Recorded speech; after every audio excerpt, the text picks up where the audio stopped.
Ejaj, welcome to the Center for Creative Thank Leadership. you so much. We're delighted to have you here. Can you tell me just very briefly about yourself, who you are, and what brings you here today? So I'm the founder and president of Bangladesh Youth Leadership Center, which is Bangladesh's first leadership institute. Our vision is to create a poverty-free Bangladesh by training the next generation of homegrown leaders. Over the past 6 years, we have trained more than 2,200 high school, college, and university students, equipped them with leadership skills, and then engaged them in the community for active citizenship. I'm in the US as an Eisenhower Fellow, which, as you know, is a 60-year-old institution, brings together young professionals from all over the world for a 7-week-long fellowship. And over the next few weeks, I will be having a series of meetings and exploring strategies for scaling up our work, because the curriculum that we have is very experiential. And how can you leverage technology to scale up your model? I'll also be exploring strategies for best practices in nonprofit governance, and setting up a for-profit social enterprise to support our nonprofit work in Bangladesh. Great. So Bangladesh is one of the largest countries in the world in terms of human population. So what role does leadership development have to play in a country like Bangladesh? So I think leadership development can play a powerful role, especially in a country like Bangladesh, where 52% of the population is below the age of 25. We have 160 million people.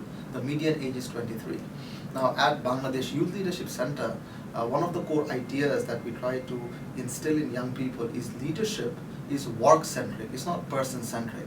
And you don't have to be in a position of authority to exercise leadership. Now imagine if every single person in Bangladesh believed that they can exercise leadership regardless of their age or position or gender, then how much change we could bring about in society. So I think there's a great opportunity for us in countries like Bangladesh, where in the next 20 years, how you prepare the next generation will decide if we can reap the benefits of the demographic dividend that we are talking about.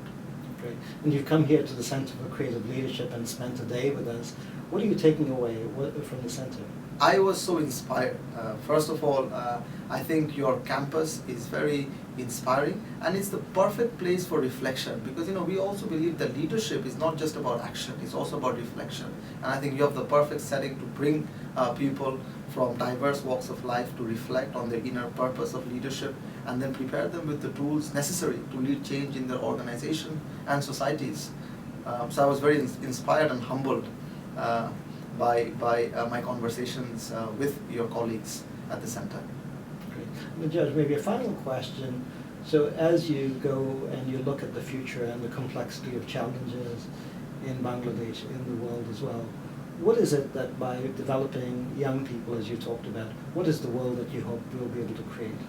So I think we need to create a world where people can come out of the narrow definitions of identity, these tribal identities that we have created. Even the nation states, the borders that we have created, they served a purpose once upon a time. But I think in the 21st century, we need to transcend these boundaries.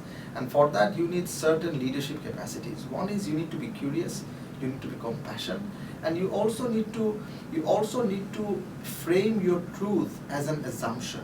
I think there has to be some humility in the practice of leadership, because if I believe that my truth is the only truth in the world and your truth doesn't matter, that is when we have all these conflicts and the communal tensions in the world. So I think this curiosity, creating an inclusive space, that is the kind of leadership we need to foster in the young generation for a more peaceful world. It's a great message. Thank you so much. Thank you so much for having me.